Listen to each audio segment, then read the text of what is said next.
something like this.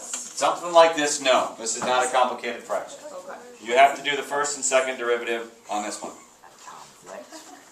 I'll make it 3x plus 1 just for fun. It's more fun that way. 2x minus 1 over 3x plus 1. First and second derivatives.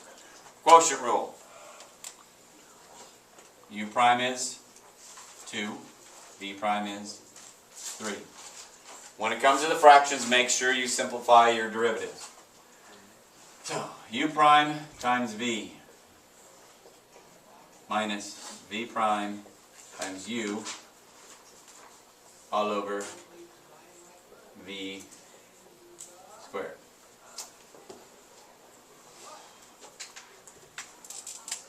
That's 6x plus 2 minus 6x plus 3, which leaves me with 5 over 3x plus 1 squared. That's my first derivative.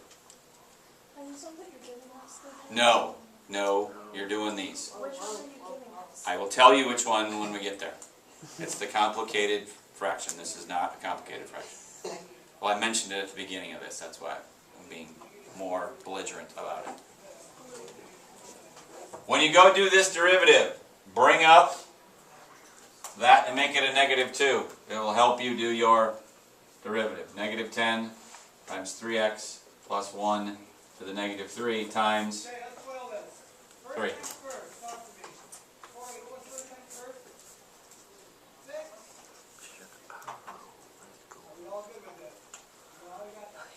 And so that's what I got. First and second derivative. Seems wrong, but whatever. That should be alright. Domain. Are there any numbers that blow this guy up?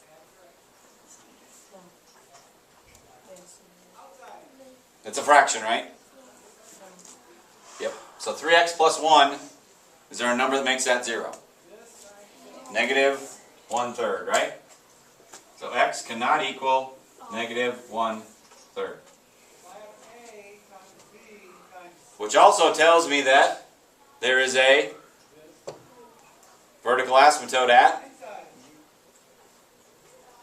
x equals positive 1/3.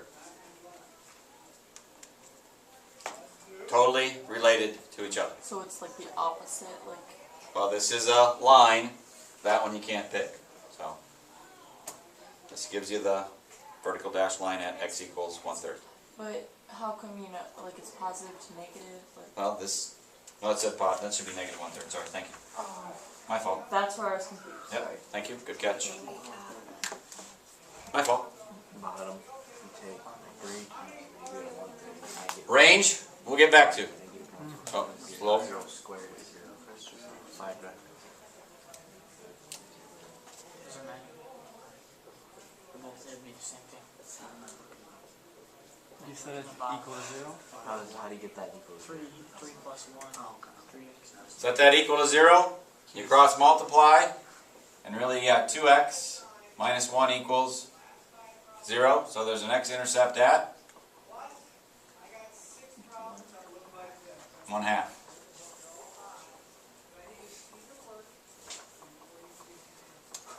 A y-intercept. You set x equal to 0, and you get negative 1 over 1, or 1. So if y equals 1, there's a negative 1. There I go again. Thank you. I'm losing negatives left and right. Horizontal asymptotes, I erase the red stuff, but what I have to do is find the limit as x goes to positive infinity of 2x minus 1 over 3x plus 1. How do you know it's positive infinity? Pick one. Oh. You just choose. It won't make any difference in the end which way you're going to go. Yep. They're both the same, So take unless it's a square root inside. to divide by x. Divide everything by x, and so really what I have is 2 minus 1 over x, and 3 minus, or plus gives me 1 over x. What happens when you plug in infinity? Disappear.